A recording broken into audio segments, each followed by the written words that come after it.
Thank you for joining the February monthly partner call hosted by the Affordable Rental Housing Division. We will get started in just a minute.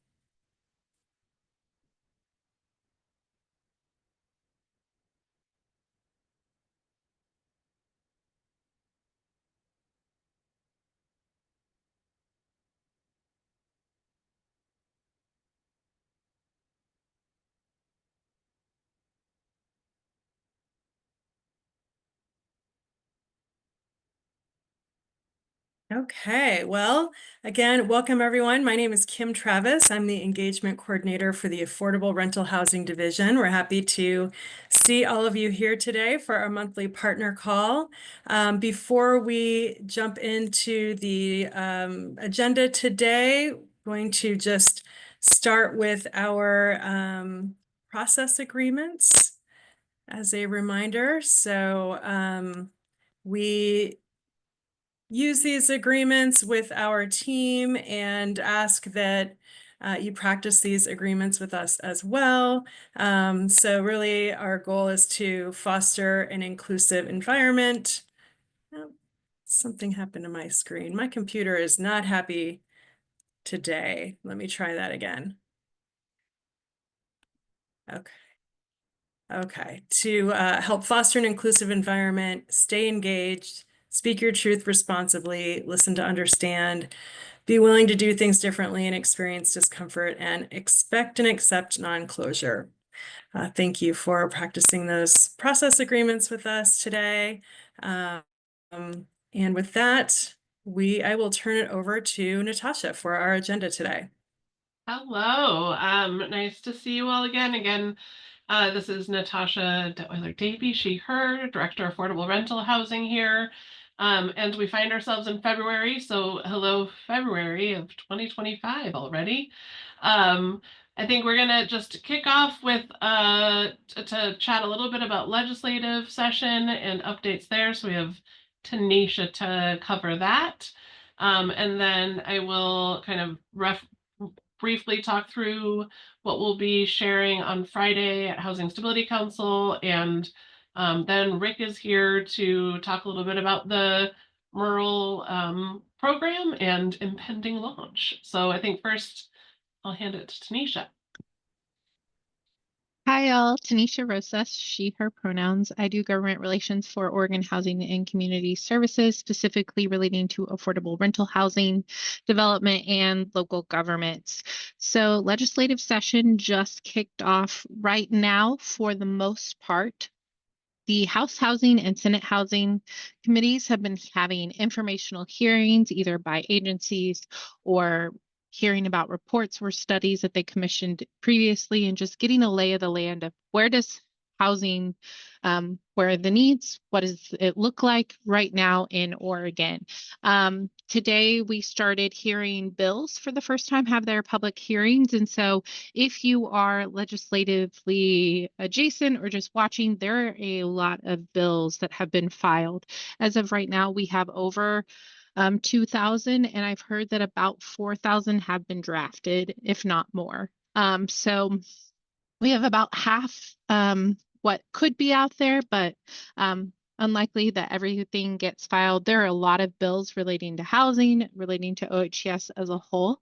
But specifically, what's interesting this year is the number of placeholders for bills. So that means that a bill looks empty, but ultimately will be filled with some policy idea that will impact most likely our agency. So we're watching those very closely, and there's a lot of creative ideas out there that are circling, but just I wanted to drop one link in the chat as we start off this session, and that is our government relations page. What will end up occupying space on this page is things like when we finalize our documents for the budget and we do our budget presentation there, you'll have some of the documents there. But what's on there right now is our 3 bills related to OHS that OHS is carrying ourselves. The governor is also carrying a bill for us regarding our tribal housing grant fund, but OHS itself, we are carrying 3 different bills, and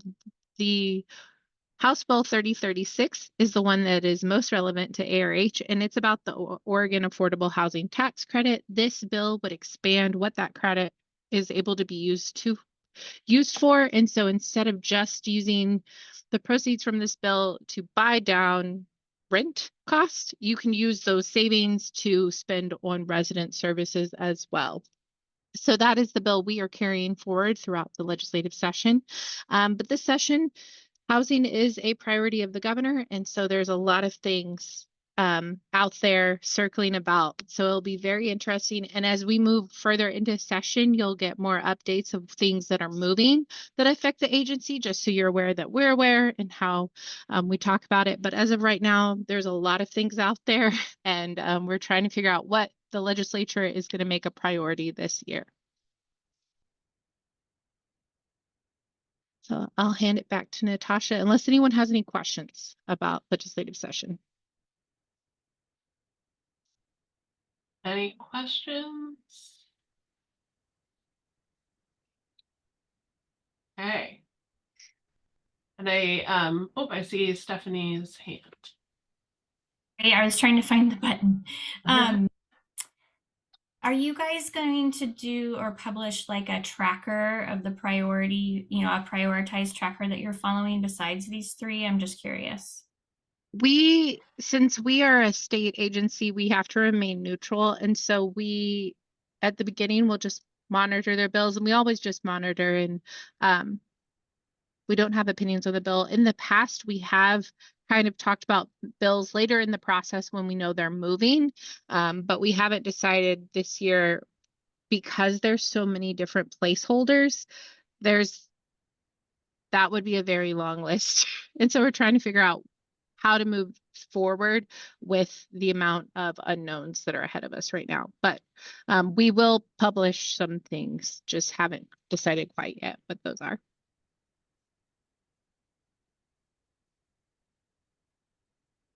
Any other questions?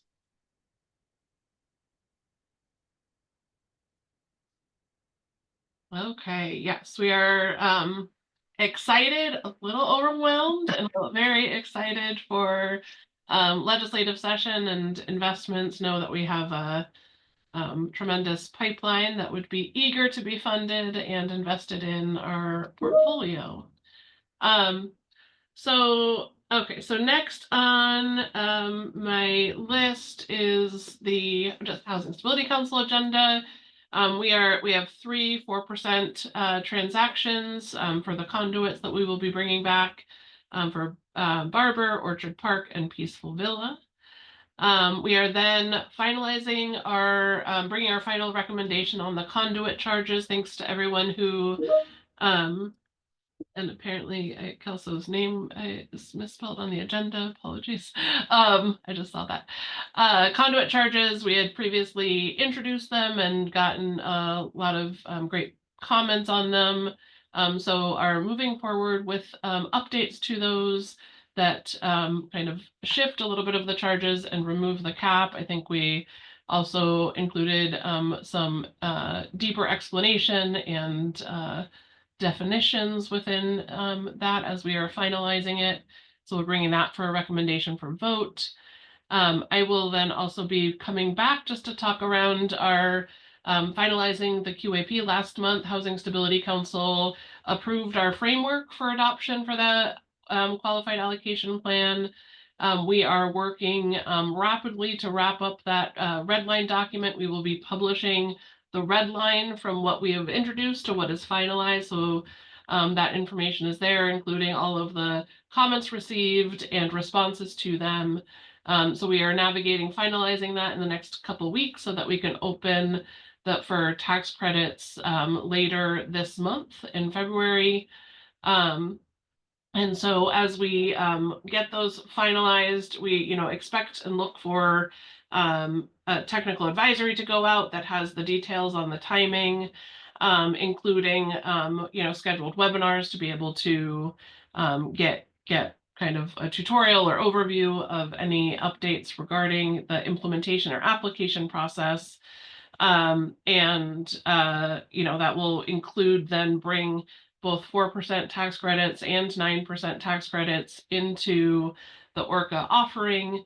In terms of the 4% tax credits, we will first be evaluating and seeking to make recommendations for the 4% production pipeline that is able to move forward with closings in 2025. We have talked a lot with folks around what does readiness mean and what is the evidence that will be needed to be able to substantiate that a closing for 2025. And so we are bringing all of that perspective into that application so that we are able to get the most private activity bonds secured for 2025 towards affordable rental housing. And then so I'll just be doing that as once we have that presentation, we'll make sure to share that out as well on our website and surely other places. I just see the Shauna, your question. We are finalizing the QAP comments and responses, working to make sure that we have all of the detailed questions resolved and are moving that forward with the governor for signature. So I'm expecting that we're publishing that within the next week or two.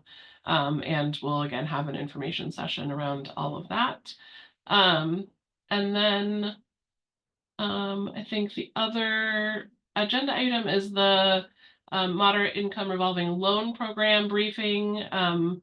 Rick and team have a detailed memo in the Housing Stability Council packet. We're not going to plan to use a lot of council time on Friday for a presentation on that, so just wanted to make sure to highlight it here. Knowing that we are intending to open or launch in just a few weeks. So Rick, do you want to talk a little bit about Merle? Sure. Thanks, Natasha. Yes, Merle is the moderate income revolving loan program. It came from SB 1537. There was a SB 1537 was the governor's bill, and there was a lot in there. But this is specific to one section around the housing revolving loan program or housing revolving loan fund, and Merle has came out of that. We hope to launch this in just a few weeks. We don't, what launch means in this particular case is we will be sending out a technical advisory announcing that the program is open, and we will publish a manual at that point and have some information on our website to support sponsoring jurisdictions in terms of what their next steps are to open the program and to submit applications into the program for funding. Generally speaking, sponsoring jurisdictions' first step would be to pass a resolution or an ordinance saying that they are interested in the Merle program and are going to accept applications locally and review them to forward to the agency to try to receive a loan. Without going into too great of a detail, because I don't know how much briefing we want to do here, but primarily the Merle program is a program where local governments would provide grants to developers. The grant amount is based upon the difference between the unimproved property versus an estimate of what the improved property valuation would be, the taxes on that. The estimated tax difference on that would be taken times multiplier, which is the presumptive program loan term. Generally, that's going to be about 10 years. That's going to fund somewhere around $30,000 a unit is some of our best estimates. And that funding would be a grant to the developer, but in order to receive that funding, the local government or the sponsoring jurisdictions requests a loan from OHCS. And so we would loan the local government those funds. They would grant that to the developer, And then the developer, instead of paying taxes on that improved property, are paying fees on that improved property, and that's what pays the loan back over that presumptive loan period. That, in a nutshell, is the program. It's a lot more complicated than that, and so we've been working really diligently to try to get that stood up. We see phase one as opening the program, and then phase two, which we will continue from opening probably through somewhere in the fall-ish area, late summer. Having more support for sponsoring jurisdictions in the sense of providing them maybe sample ordinances, maybe support around how they set up the program, that type of thing. And so that's going to take us more time to do. So yeah, just kind of wanting to announce that this program probably will be opening later this month. We're really excited for it. We've been working really hard on it, and happy to answer kind of any high level questions associated with it.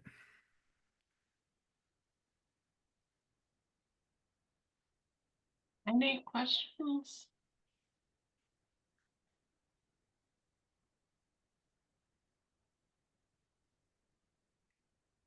Got it locked down, Rick. Oh, I see a question. Hi, Kathleen. Hi, wait, hi, there, wait, oh, I don't know where I am. Oh, here I am. I didn't have a question about that, but I had a question actually about Natasha, what you said Sure. before, then, and is now an okay time for that, or is? Sure, yes, yeah. It doesn't need to be about Merle. Yeah, no, sorry, I was like, it went really quickly to Merle, and I was like, wait, just, I had two minor questions about just the, well, they're not minor, but about the LIHTC program. One, you said you're prioritizing for projects for the 4% PAB that can actually close in 2025. Understood. How is currently applications are evaluated first come, first reviewed, which wouldn't necessarily take into account a prioritization based on ability to close. And I was wondering if there's going to be some sort of change in the evaluation process related to an applicant's suggestion or commitment to close in 25, or will it look the same as what we've seen so far in terms of like the schedule and readiness and things like that? Yeah, so it will look a little bit different because what the resources that we have available to offer are resources that need to close in 2025. So so we're looking at private activity bond authority for 2025 as the first priority for the gap funding that we have available for tax credits. And so there will, and I think we've gotten lots of comments from folks through public comment and otherwise about what are the things that we should see in that development timeline and readiness. So more detailed than general ORCA. So the ORCA, I think we are, and there's we have the ORCA more aligned to readiness and projects moving forward at the pace they are doing. And the way ORCA does that is by having maximum times that you can spend in any one stage. And so that is, I think that is an organizing principle that is different than we were before in NOFAs, where it was kind of a, not really concrete measures of progress through the underwriting and production process. But in terms of, when we are getting the applications through, the ORCA will be open to tax credit, so you can fill out your impact assessment for a project based on, what your timeline is. But we, from an expediency standpoint, are going to first look at and review projects that can close for 2025. That's where we have resources first that we want to solve for. And there will be more detailed measures there of demonstration of readiness around that. Noting that if your permitting process is 8 months long, you're unlikely to be able to close this year unless you've already submitted for permits. I mean, so it gets to be granular, and I think should also inform how you choose to apply in terms of trying to prioritize doing it. I would, for whatever it's worth, encourage folks to, in earnest, not tell us it's going to close in 2025 if it's not, or if you have insight and understanding about that already, but that it will be a finer toothed review. And so that'll be one of the things that we're going to emphasize in our training and conversations around there. What does that look like so you can make the right decision for, you know, how you're providing the evidence and documentation around it. But are hoping for that to be, you know, a short list that's able to really drill into that. I think, and the other thing I was kind of have a note to self to flag here is just for those of you, and I think I mentioned this last month, for those of you who have projects with active commitments and reservations for resources, and you want to make sure that you are paying attention to the ORCA timelines. There are some of the projects where it's getting close to, you know, you can be in a stage for 6 months.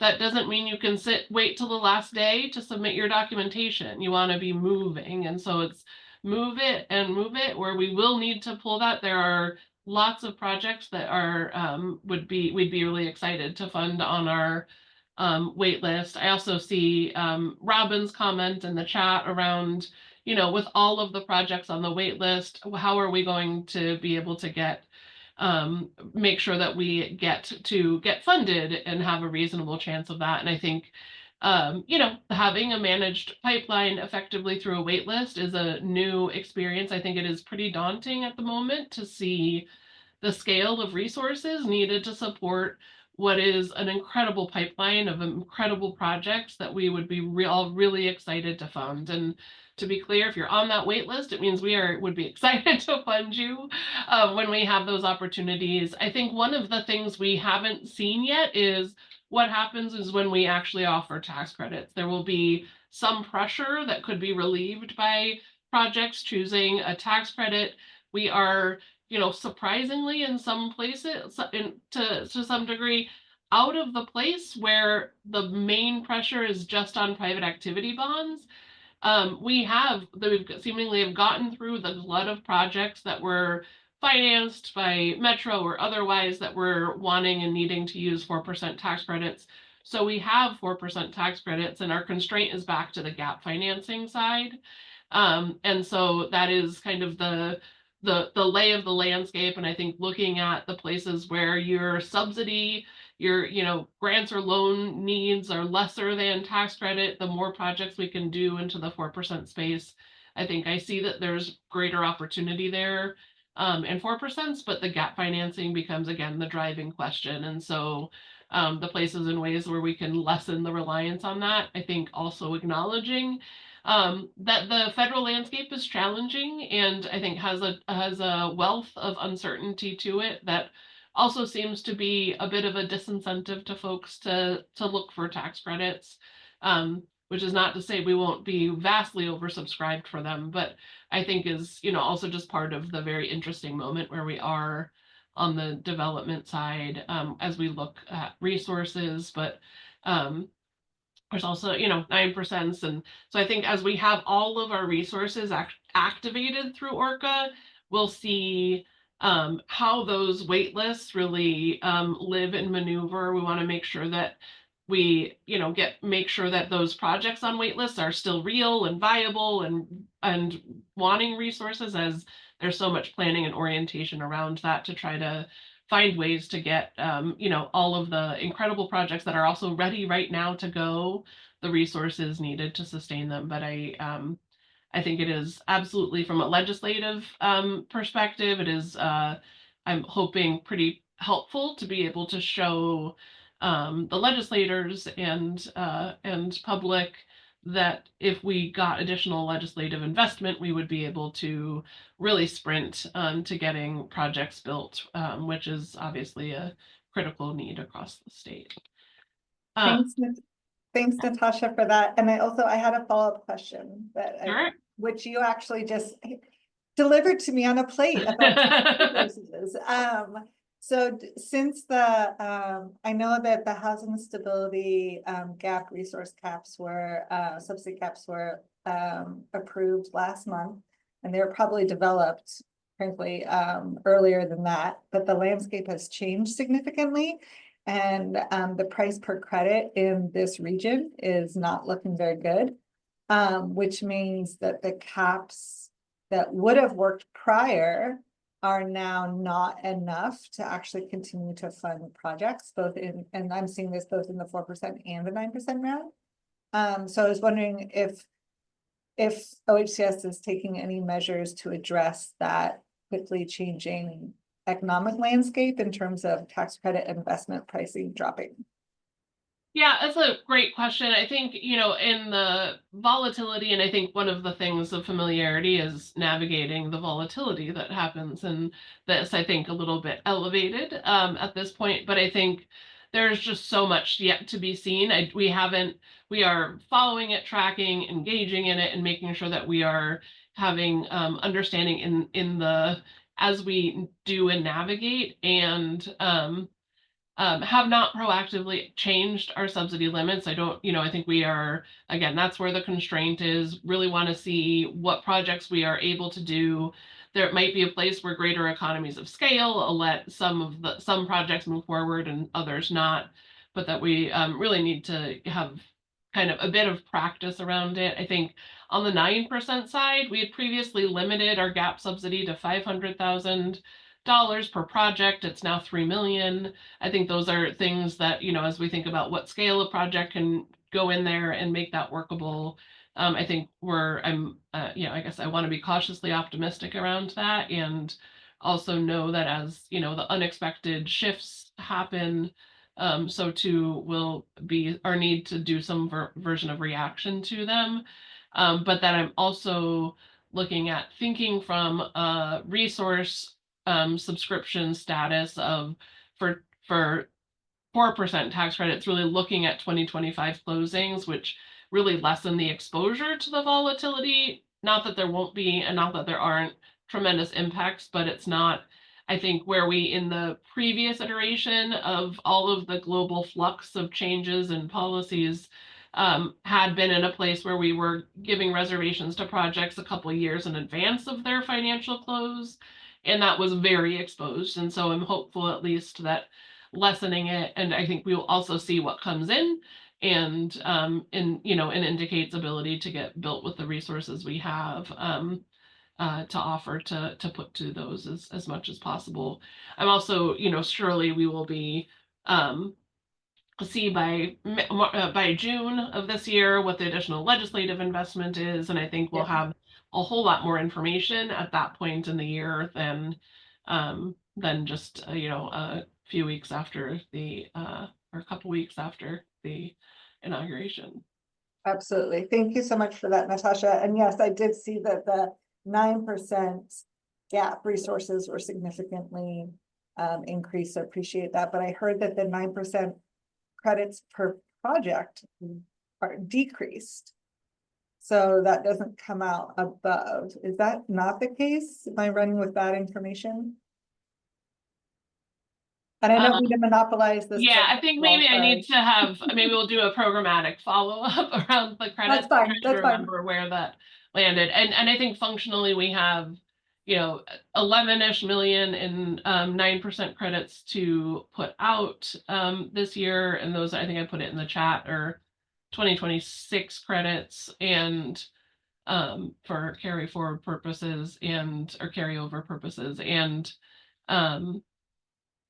we used to fund 10 projects with that many, and we are now probably assuming that we're gonna fund 5 or 6. So I don't know that it's lesser per project, but that more equity is needed. And so I think there's an offsetting scale to all of that. All right. Awesome. I see the floor. Sorry. Thank you. Awesome. Jillian, I see your hand. I have a couple questions also, and one of them also got asked in the chat.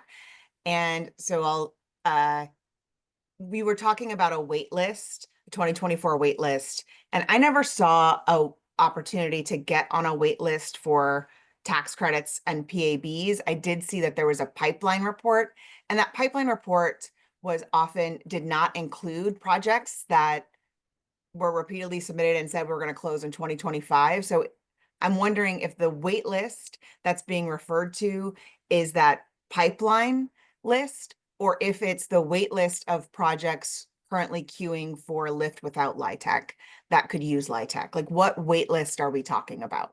That's a great question, Jillian. So I will talk about what a wait list means to me and what the various lists are. So if you are wanting to apply through ORCA for tax credits, you should submit an intake form today. So submit an intake form so it's on our list of all of the universe of projects, because what will happen when the application goes live, we'll send an advisory out ahead of time, but don't wait till then. Go ahead and submit it, because then when the application opens, you're assigned a work center and you will get the access to the work center and be able to dig in and see the actual application and do all of the stuff to start submitting your materials. There is another list, which is maybe like the broader pipeline list, which is derived from the intake submission. So you submit your intake form for your project and you indicate on there that you're wanting tax credits. There's the wait list. When we're talking about the funding projects off the wait list, those are projects that have already submitted and completed their impact assessment application. Staff have reviewed it. It has passed all of the performance expectations, requirements in there, and it's on a wait list for resources. And at this point, we have not offered tax credits. So those are all gap financed projects. So we have a list of close to 20 projects, I think, on the list that are projects that we have reviewed, determined meet standards, and would give resources to when we have them available that fit that project. And so I think there are no tax credits on wait lists right now. There are absolutely tax credits on our broader pipeline list, and I would encourage you to ask, if you're curious for your own projects, to just reach out to the application team, and maybe somebody can put their email, application team email in the chat. But I'm happy to reach out to the Yeah. application team for my individual project. I think as developers, we have a lot of developers have applied for lift only. So no LIHTC, just lift only, because LIHTC was not available. Yeah. So will those projects be evaluated for the 4%, or do we need to pull it off the wait list and resubmit? You need to resubmit it. So we would have to give up our space on the wait list for lift only to then go in for the 4%. So we'd have to be giving up one spot to try and compete for another. It's using a standard-based review, but yes, everybody is needing to pick which financing mechanism fits your project best, and that's the one you need to be applying for. And is there any, I mean, I guess one of the things that I understood from the ORCA was that was feedback OHCS would be giving to developers, that, hey, this funding mechanism fits your project best. But what I hear you saying is we really need to make that call. And if we're on the wait list for lift without LIHTC, and it could work with lift with LIHTC, we should pull it off the wait list and resubmit. Is that accurate? Yes. Okay. Yeah. Okay, great. So that answers that question. And then the other thing, and I just wanted to clarify that I heard you say, and I just want to make sure I heard it correctly, is that there's kind of going to be an evaluation, let's call it in between impact assessment and financial assessment, that's readiness to proceed for 4% tax credits. And that's going to be like, can you close in 25? And there's going to be, because that doesn't currently exist in the ORCA, there's no it's kind of just, are you saying that you can close in 25, right? And so what I hear you saying is that there's actually going to be some metrics that are like, do you have these things in place? And then that'll bump you into moving forward. Is that correct? So there's kind of like a yeah, I mean, so if you have a 26 or 27, I'm probably not 27. If you have a 26 project that you want to be applying for, you will have the opportunity to fill out the application and get that reviewed. But also part of your application, as you're submitting your impact assessment, will, if you are wanting to be considered for 2025 private activity bonds and gap resources, it will have a place for you to detail the evidence that shows that you are able to close in this calendar year. Okay, so it will be a slightly different process than the current ORCA, which is you kind of have 6 months in financial assessment, and then the next person on the wait list goes. This will be more, let's prioritize what closes are first. You will have less time that you can spend in those stages, because you're committing to a 2025 closing. I guess maybe I'm not being clear with my question. My question is more like, right now you're kind of have to, developers kind of have to wait for someone to fall out of the process. Even if they have permits in hand and they're ready to go, they kind of have to wait for others to fall out of the process. But what I heard you say was for the LIHTC process, if you can close next month and you can prove that you closed next month, then you are going to be first in line for resources, regardless if your application was 10th to be reviewed. Yes, so if you are if you are a project that says I can close in 2025 and here's my information that tells you that, we will still review you first in order, but only against those that have also raised their hand and provided that evidence. So if there's, we're going to get into a weird numbers thing. Let's say 20 projects apply, 5 of those projects are saying I can close in 2025. We're going to first review those 5 that say the other 15. We will still review and, assess whether they are sufficient to meet the standards within the ORCA, but we will not consider moving those to fund recommendation until we have, fully subscribed the 2025 resources or decided we aren't going to be able to because it's too late in the year to add another project. So we'll look at that. And I think, again, as we are getting additional legislative investment in, June, we will also have an opportunity then to say, okay, then we'll be, again, funding projects off of the corresponding wait list. But, June, July, it would be hard to put a project on a pipeline and have it close. Probably not impossible, but I would expect those more to look toward 26 closing. I think between all of us here, I think the biggest hurdle to close is going to be the subsidy layering review, because none of us can submit for a subsidy layering review without that commitment from OHCS. And so that's going to be, I think, no matter how ready you are to go, if you have to do an SLR, you have to do an SLR. Yeah, absolutely. So, all right. Thank you so much. That answers my question. I appreciate you getting into the details with me. I wanted to make sure I understood the new process. Of course. Let's see, Kevin, I see your hand. Hey, Natasha, thank you so much for, everything. And I understand that it's, quite a lot of work in order to switch over to this new system. And I appreciate you being thoughtful about it. I was just hoping we could maybe look at the same wait list as OHCS and see how OHCS views things as ready to proceed, because it's just really hard to tell what you guys think is ready to close versus what maybe we all think is ready to close. And so that would be very helpful. And then you talked about projects sort of falling off after that 6-month mark.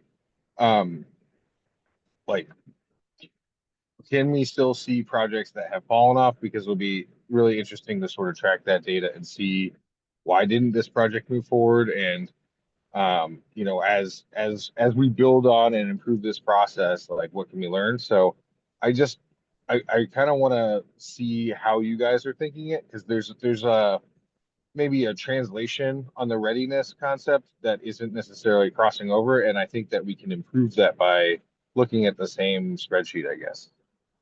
Yeah, absolutely. I mean, I think to readiness, to be clear, our readiness is that you're going to move forward in those times within the structure of the ORCA. I think we started our engagement as we were talking around shifting away from NOFAs to something that was funding projects when they are ready to close. And that was not acceptable to the development community in terms of needing to have early certainty that resources were there and committed to the project.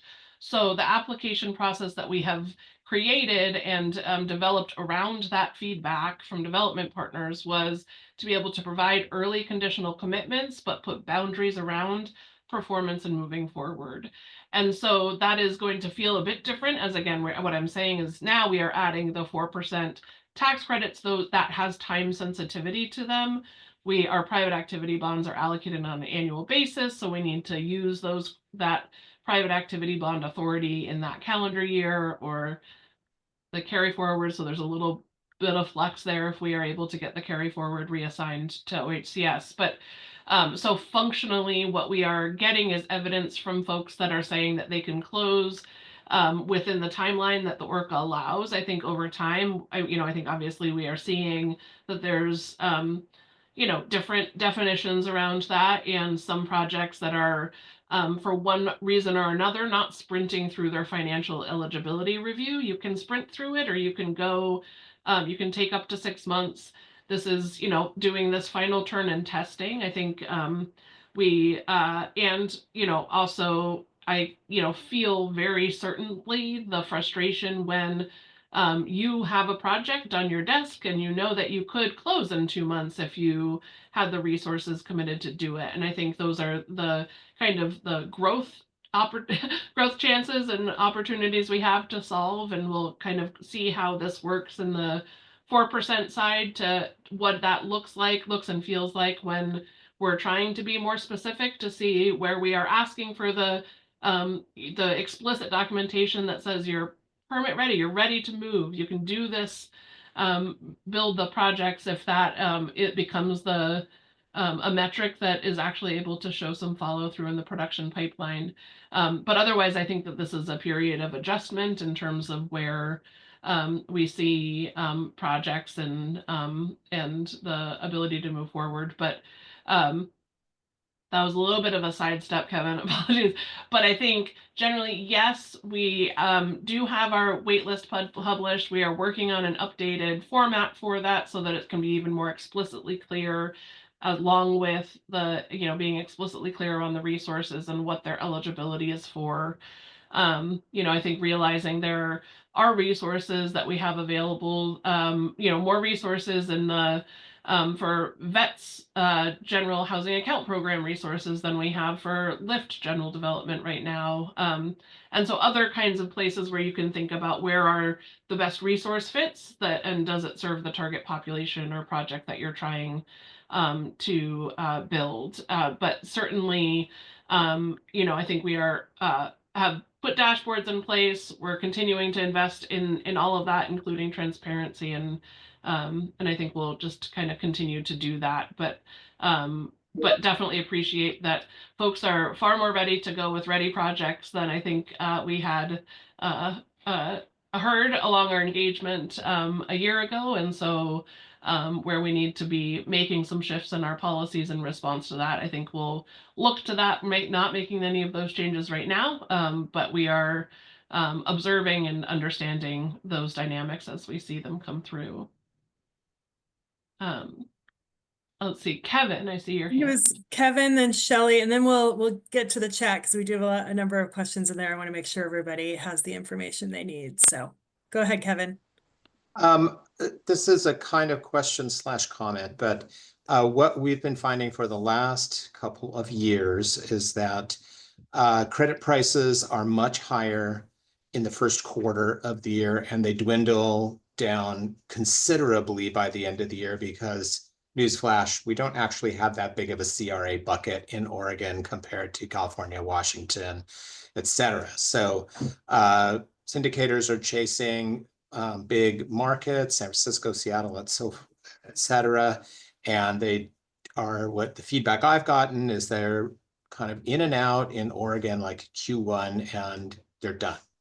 So we've had a couple of cases of having to wait for a calendar year to end to bump our credit prices up like between 5 and 7% additional costs or additional pricing. So I wonder if there isn't, I've been hearing people talk about credit prices are so terrible. I mean, I wonder if there's a way to get together on this and time these things so that when you're expected to close, you don't have to wait 6 months for credits to come back into a place where they need to be so that you can actually make your pro forma work. So that's the question. I guess the question is OHCS open to a conversation of working with syndicators to try and get a handle on what's happening here so that we can time these awards so that we can go directly out for solicitation to syndicators when their credit prices are highest, and they just understand we're going to have troubles after that. Yeah. So Kevin, is that for when you would get your like LOI, or is that for closings, or is it both? Well, I mean, our LOI price and our closings are almost always exactly the same number. But when we're shopping around, which is 1 to 2 months before we expect to sign an LOI, or even 3 months, that means we want to be looking like starting in like August or September and anticipate a closing in the following year. This is what Yeah. we find that's been yielding the highest credit prices. There are some other issues that have to do with upper tier investors that are direct investors and so forth that we can maybe talk about later. But my biggest concern is the timing issue, and we've got a lot of readiness and timing and so forth. And so, you know, if you can lock in on a future year at a higher price, great. But otherwise, it's pretty nail biting to get like to the end of the year and be like, we don't, you know, and having to just roll over into the next year and take your chances. But it's proven every year in the last 3 years that the pricing is higher. Yeah, I mean, yeah, so- and I guess to your original question, which is, yeah, we're absolutely willing to talk to investors, lenders. I think we do pretty regularly. I don't know that there's um, a there might be predictable patterns. I don't know if there's predictable perspective around that or consistent perspective around that. But I do think the timing you've described is what I believe we will have in July after we get additional legislative investment. That's when we'll be looking to um, fill hopefully our 2026 pipeline and, and look toward the future in private activity bonds. So I think certainly if there's folks you want to send forward that you think would be great conversations for us, more than happy. I think maybe make sure to include Kim to help our engagement efforts here. But so I think absolutely interested, willing, and able, and do talk to both lenders and investors. And I think understanding the trends and how we can harness it, I think layered in with all the unpredictability that we predict, which to see in the next. Predictably unpredictable, Yes. for sure. Exactly. Thanks, Kevin. Okay, but thanks for listening. Yeah. Shelley. Yeah, well, I'm going to chime in on the same old story with our preservation transactions and when you're dealing with the federal government and RD as far as readiness. I mean, once we get, and we just recently went through a process, but once we get the impact assessment or we get a work center, I mean, we're usually ready to go with 95% plans, draft construction contract, phase 1, third-party reports, survey. I mean, we get everything teed up except for the appraisal because we need the conditional reservation letter for the lender to do the appraisal so that once we get that appraisal, within 30 to 45 days, we're submitting the RD transfer app. So usually within 60 to 75 days from that and conditional reservation, we're submitting the transfer app. RD is still at 8 months processing, but we are ready to close in 8 months when they're ready. And everybody has to kind of sit and wait for RD to approve the budgets and the sources and uses and everything. And then our lenders and investors know they get their commitments right away. We get the updated performance to your folks. So I just want to make sure that that's kind of still in your process to understand that we're ready to close by pretty much by the time we send the transfer app. We ask everybody for draft documents. We get them from you, our lender and investor, because RD needs them as part of the application. We did just get word that RD went through a massive mapping. They're really trying to get that down. We've had a couple developers we've heard on the East Coast get through in 6 months, but I'm just kind of putting it out there that, it's still looking like 8 months and hard telling what's going to happen. Of course, it could be longer than that or never. Yeah. If there's still people working, but so just kind of making sure that's out there. Yeah, appreciate that. And I think the RD distinction across all of the things is not to trivialize. And I appreciate that. I think, and I responded in the chat also. I think for the 2020, when we're looking at tax credits, again, we're looking at what can projects be closing in this calendar year.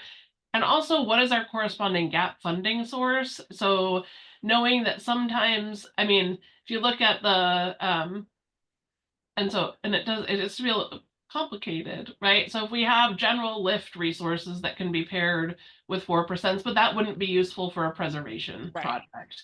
Right. And we have some, some remaining preservation resources, which could be used for a preservation project related to 2025 PAB or 2026 PAB. First, we're going to look at what can close in 2025. But once we get through that list, we will go to the next list, especially in terms of, do we have corresponding gap resources available that could support that project? And we don't have one that can use it in this year. And so we'll, titrate down in that way to make sure that we are as fully as possible deploying all resources that we have for their applicable use in that. And I think I highly anticipate especially in the general development world and the lift paired resources, that we will be oversubscribed, and that other populations or targets will really depend on who is ready, willing, and working on the deal at that moment in time, which I think our intake, kind of that pipeline dashboard, pipeline dashboard kind of gives a very broad look at that. There's a lot of projects, but I think understanding then who is it that is coming forward to make that project work today is, what we lack complete information on in this So, moment yeah, as organizations prioritize their own efforts. I think that kind of goes back to that previous question. So we're going to submit a 9% preservation portfolio, and but you have maybe some preservation PAB that's going to need a more gap because it's 4%, but it might fit better there. Is that something that then you would come back to us and tell us, or I mean, I don't know if you're publishing preservation PAB, is it going to be part of the sources that's going to be published when you open up the ORCA, and then we can decide. But I didn't know where you guys were with preservation PAB. I thought it was coming later in the year, because we're also looking at a portfolio for that. But so I'm just wondering, is that what you're kind of thinking too, is if you can figure out a way so to we'll get have it to the we'll have our resources. So our resource calendar, which I got, will be coming out in an updated okay. Format, but I think are intending to have the preservation resources clearly flagged on there for what could be feasible for 9s versus 4s, to be able to make that, give more understanding around kind of those trade-offs and strategies for consideration. Thank you. Yeah. Jill. Oh, I'm sorry. I was supposed to do the chat, but anyway, Jill. Thank you, Natasha, and thank you for everybody at OHCS. Really useful conversation. My question was on preservation, following up on Shelley. So is there different buckets for preservation PAB versus, you can call it new construction PABs? First question. And for preservation, is that also predicated on readiness to proceed? Because that means a different strategy for those of us who want to preserve it. Because if we are in a competition to especially acquire expiring regulatory agreements, first of all, we have no idea if we're going to win or not. So we might actually want to just go ahead and acquire and then come back to you guys and say, can we re-syndicate? But we also want to be able to make sure that the bridge transaction can be taken out. So I'm trying to figure out, how do we, you can call it, dance along this path so that there is a path to PABs and preservation, as well as taking down an asset so that it doesn't go market rate.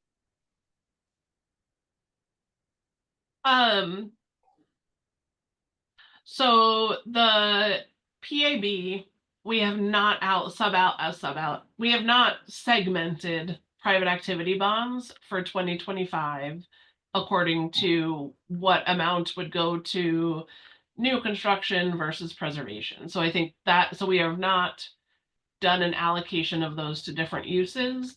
We do have limited gap resources for preservation. We have limited gap resources for new construction. And our only acquisition resources could effectively be for well, I don't know, you're talking about portfolio acquisition, which would fall into the preservation space, not the like new acquisition, which is a different conversation. But so yeah, so I think I don't know how that answer helps, or if does that answer help answer some of those questions, I think underneath it, because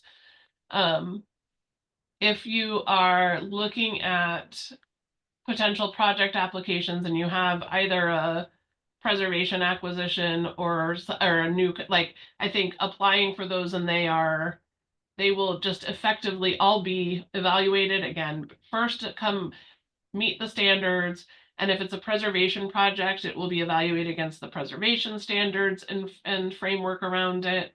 But again, where we have private activity bonds available, and I think we have over 200 million in private activity bonds that could be available for closings this year.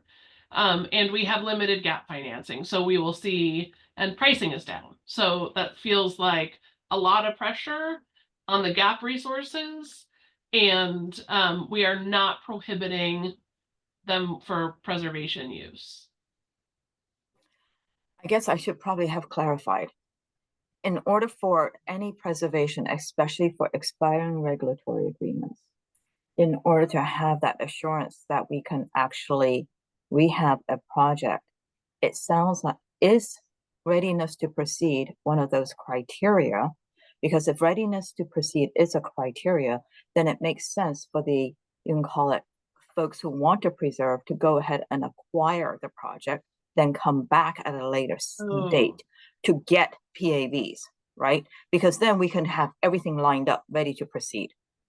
Yes, but, I mean, I think, yes, I think you want to, there's legal things around acquiring a project to make sure you can later put tax credits in, so pay attention to that. But that otherwise, yes, I think that our funding with tax credits and preservation resources will require understanding around the rehab needs and addressing, so think of that as the full financing package that gets to permanent, permanent status, permanent, restrictions, affordability requirements, all of that laid into it versus having those pieces disconnected. And I think that will tend to work better. Also, I will encourage everybody to reach out to the technical advisor team, who will look at information with you and get deeper than my armchair guidance here. But I think that is anyway, my perspective on it is that yeah, the full financing package, I do think having a way to get bridged acquisition support for projects to ensure that they are held and stewarded gives the best choices there for both the project, but also for the tenants to know that there are caretakers there to strategize and bridge any transitions if needed. Thank you so much, and appreciate, candor and thinking through this. Thank you. Right? Well, we are out of time. I did put a note in the chat. It's been a great discussion today, really great questions that have come in, and expect that we will be updating the FAQ. And so we appreciate the questions that you've provided, and that will guide us as we update our materials and send messages out about these new resources and updates to the process. So think we'll close out. And Natasha, any final words before we close this meeting for today? I probably some things I meant to mention. I know there was just quickly, there was Governor Kotek passed the executive order 24-31 related to project labor agreements. For those that I think the questions around it have lessened, and so I think hopefully that means we have answers. We did receive policy direction from the governor's office that indicated it was not intended to impact our investments, and so I think let's assume it doesn't impact our assessment, that our resources, the FAQ helped that as well.